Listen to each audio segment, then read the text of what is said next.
Welcome back, Packers fans. Aaron Nagler here with my good buddy Andy Herman from the Pack a Day podcast, ready to talk some football after an embarrassing loss from the Green Bay Packers. In that building right there, right behind me, Lambeau Field, the Packers going down 27-10 against the Jets. Andy, walk me off the ledge here. How bad is it, Mr. I've got my grades out and I've looked at all the tape and I know everything that's going on? Talk to me, buddy. I wish that were true. Right? I wish I knew everything that was going on. I wish I had a solution to everything that's going on. I think Jair Alexander said it best after the Giants game. He wasn't worried after the Giants lost, but he said he'd be worried if they lost to the Jets. And I think it's officially time to be a little bit worried, to say the least. Funny you say that, because I asked Jair about that quote literally a couple hours ago, and he said, "You know what? We're getting it fixed. I'm not much of a worrier." So maybe he's turning the tide here. Maybe they will be fixing it, and there's no need to worry. We all know Worry really doesn't produce much, but what do you see when you look at the tape? Because for me, I've gotten to go back and look at the game just once so far, and man, it was about as depressing as it was watching it live. Yeah, you and I think, are both of the usual mindset of like, even when it felt great originally, you go back and watch the tape and you'd be like, okay, there's a lot to clean up. And even when it looks brutal, you're like, okay, there's some things they can build on. These last couple of weeks, it is kind of as bad as it looked originally, and there's not a lot of great takeaways from it.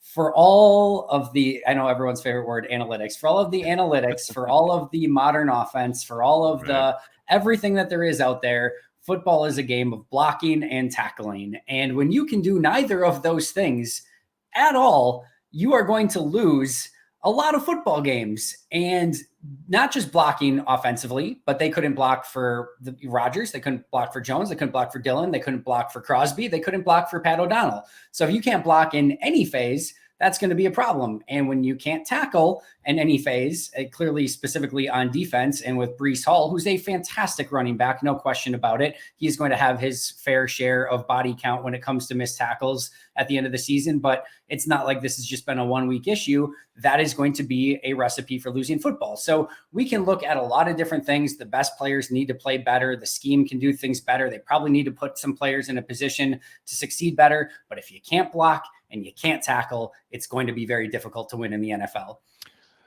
Very well said, and I could not agree more, and it's something that I keep coming back to. We'll stick with the offense for now. I mean, all offseason, one of the kind of recurring things I talked about on Packers Daily was this idea that there were, fits and starts on the offensive side last year. You did see some sustained kind of weeks where it kind of worked on offense, but the kind of up and down nature of the offensive line last season, guys in and out, I thought really kind of fed into the problems, right? Fast forward now to this year, the hope was, okay, yes, you're going to bring hopefully Bakhtiari back at some point, Jenkins at right tackle, etc. Yes, they're coming back from injury, but a more solidified offensive line should help in that regard. And so far, obviously, there's been the up and down, like in and out at left tackle. Jenkins has certainly not played up to expectation. But, man, if they don't get the interior of the line fixed, i.e. Royce Newman, I don't know what you can do on offense. I mean, obviously, you do have to give the Jets credit. They are an incredible front. They have given everybody problems that they've faced this year. But it's not just a 1 week thing. It just kind of came to a head in this game. And to me, look, they always talk about getting the best five out there. There is no equation where I agree with anyone saying that Royce Newman should be part of your, quote, best five.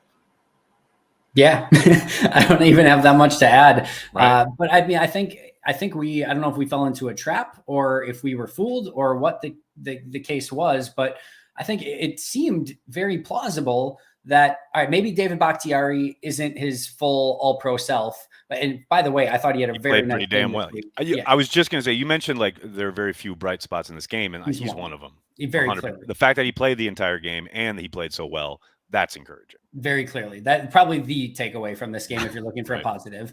But you thought, all right, left tackle, probably good to go. John Runyon Jr., not a world beater last year, but a really, really nice season. Josh Myers, some things clearly he needed to work on. But like, even if last year's Josh Myers was the Josh Myers that you got going forward, you were like, okay, that's workable.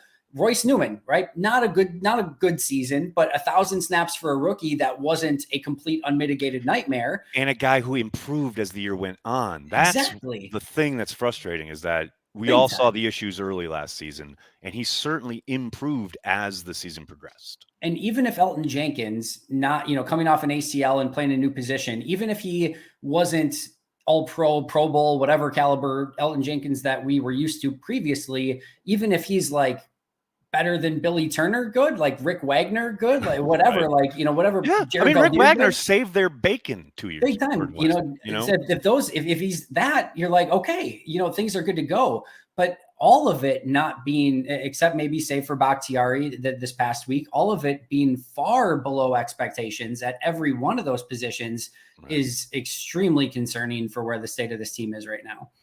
Do you think this is a week where they make a pretty significant move? I know Matt has said now 2 weeks in a row that, quote, everything is on the table or everything is going to be discussed. And I mean, they tried to make a move in game by Yeah. inserting Hansen, who plays 5 snaps and then gets hurt, and then they got to turn around to Newman and go, "Oh, by the way, that benching thing, get back out there, kid. We believe in you." I mean, that's got to shatter a guy's confidence in game, let alone Yes. like during the week if you get sat down. But do you think this is the week they make that move? Because I understand that they don't want to lean on rookies, and God knows they'll probably throw Hansen out there. But Zach Tom is sitting there, and I think he played extremely well at right tackle in the preseason.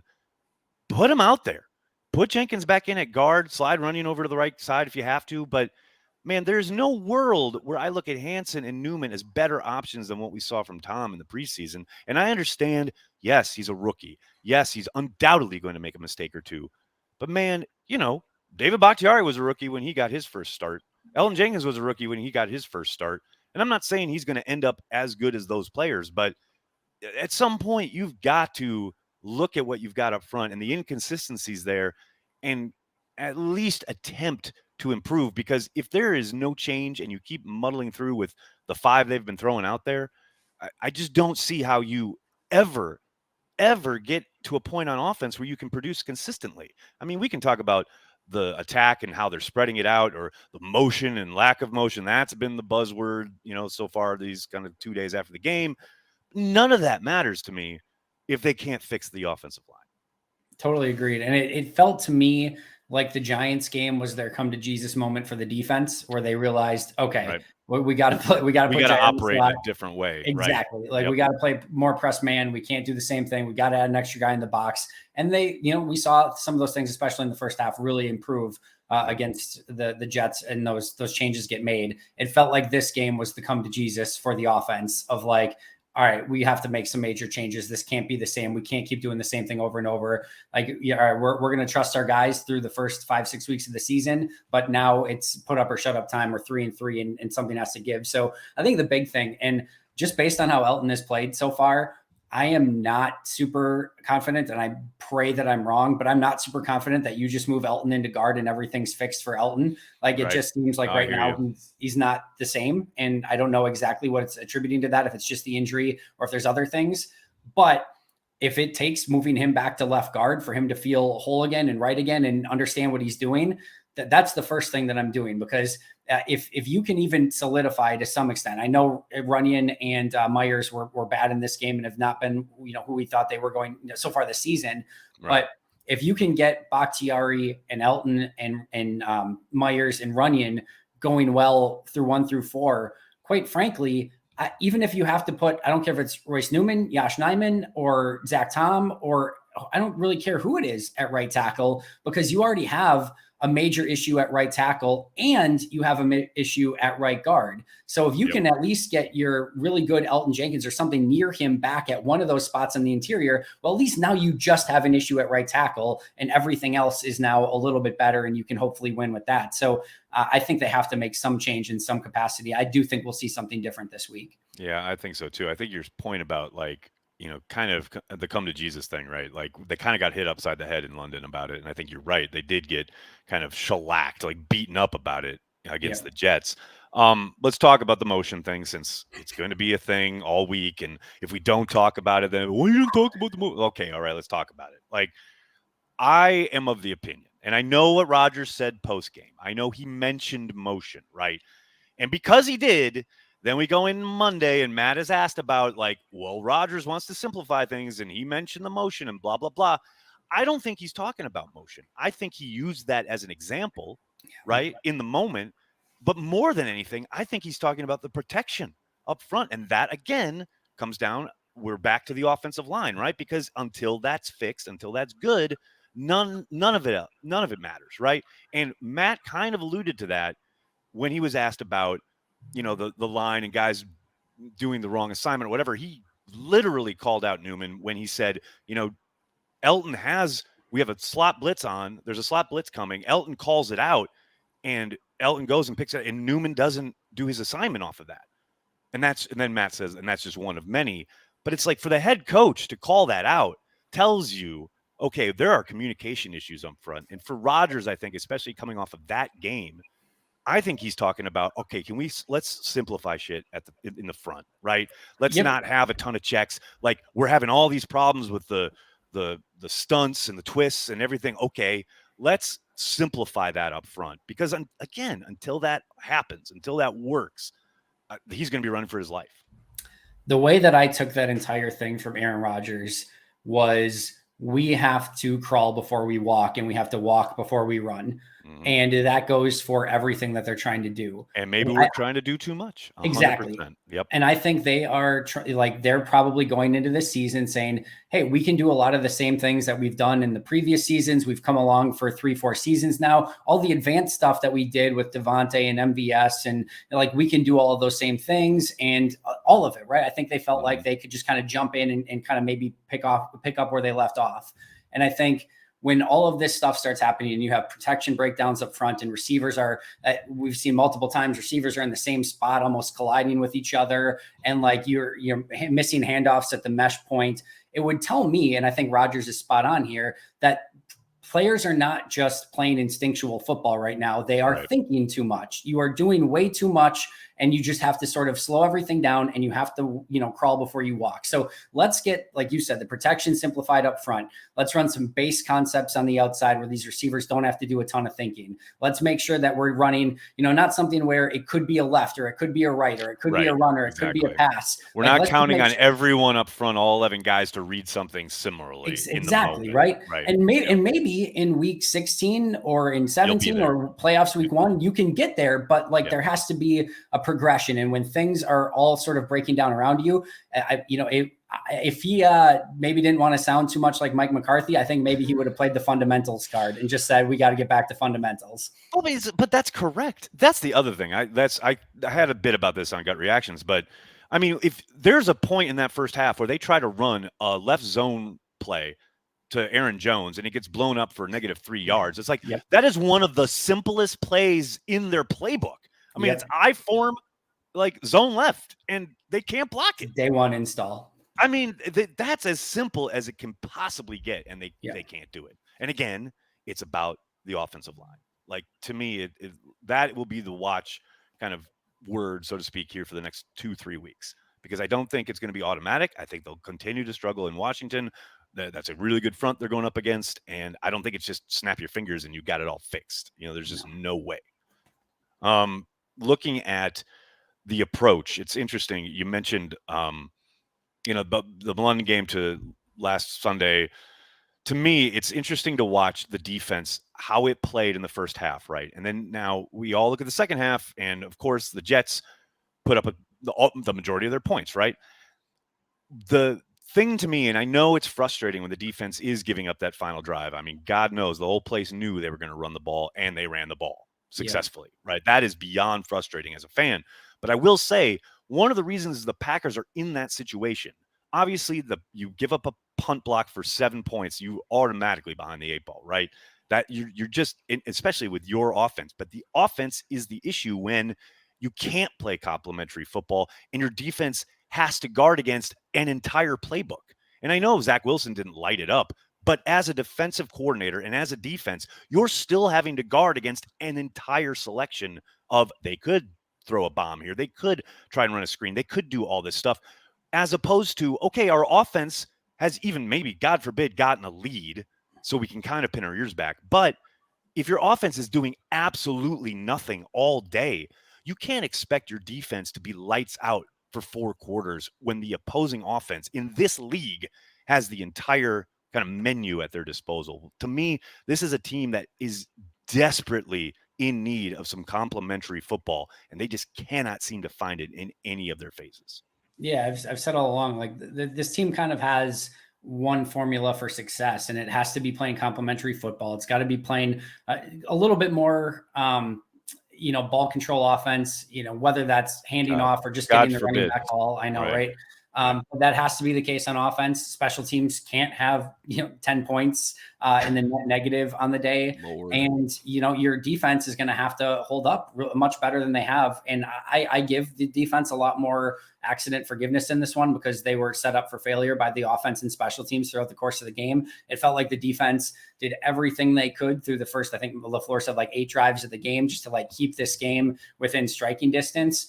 At the same token, I will say, like, if you're going to be what I think needs to be a great defense for the talent that they have and for what this team needs them to be, you've got a game that's in the balance in the second half, and you've done a great job of stopping them. And with the game in the balance, you go touchdown drive, field goal drive that bled the entire clock away, 17 points with, really very minimal ability to stop anyone on those 3 drives. So I don't put the blame on this one anywhere near close on the defense. And in fact, I think if we're talking offense, defense, special teams, like we don't even bring up the defense early in this one as much. But I do think game in the balance, they've got an opportunity, and especially the one where that you allow the or I think it's 24-10, and Green Bay finally goes down or whatever. They're down by best score 14. They finally get a touchdown to make it within 7, and you've got an opportunity as a defense. If you can get off the field, you're actually going to have some momentum. The Packers are going to get the ball back down 7, and instead the Jets just go right down and score an immediate touchdown. And that to me was the one that was a little bit disheartening. Yeah, there's no question. Like, to me, again, the complimentary thing is like so glaringly obvious, and it was obvious in London when they do the 3 and out after giving up this long drive for a touchdown. In the Jets game, it was glaringly obvious when the defense is doing all it can to keep this team in the game, and the offense just cannot get on track. And of course, as you mentioned, the special teams blunders. Going back to the offense real quick, are you as sick of hearing it's not good enough or we got to do better when it comes to questions about Aaron Jones not getting the football? When is this team going to lean into the fact that Aaron Jones is their best offensive player and run the offense through him? Because we still, 6 weeks in, see spread offense, 3-4 wide receivers at a time, trying to throw it downfield, or just running slants and dropping it, etc. Why you're featuring the wide receivers who, look, I think are fine complementary pieces, but Aaron Jones is your best player and he gets 3 carries. And I don't care if you throw him the ball. I don't care if you hand him the ball. Get him the ball. It just blows my mind. Yeah, there's zero excuse for it. And I talked about this a couple times this week, but if I'm a defensive coordinator going against the Packers and I'm doing a threat analysis of like, all right, what do we need to be most cognizant of and aware of? It's like, okay, we got to make sure Aaron Jones doesn't get on track, because if Aaron Jones gets on track, he's A, their playmaker. He's the guy that can take it the distance. And B, if he gets going, now all of a sudden your play actions and everything else is at your disposal, right? So like that's one aim. And clearly defenses are cognizant of that. But as you're going through that, you're like, okay, so you got to stop Aaron Jones. Now, are they going to feature him throughout the course of the game? No, they're not going to actually feature him throughout the course of the game. Like, do we have to worry about him getting like 25 carries? No, he's probably actually going to get like 5 or 6. So it's like, as you're doing this like threat analysis, you're like, that's the guy you need to stop. And you don't even need to. The Packers will stop him for you. Still stop him for you, which is just mind-numbingly frustrating. Yes, 100%. We'll end on special teams since we're going to talk about it. Oh God, they were doing so well. They were doing so well until they weren't. It was so exciting to see them block a punt. I mean, I think I want to say 2020. I think Josh Jackson had a block punt.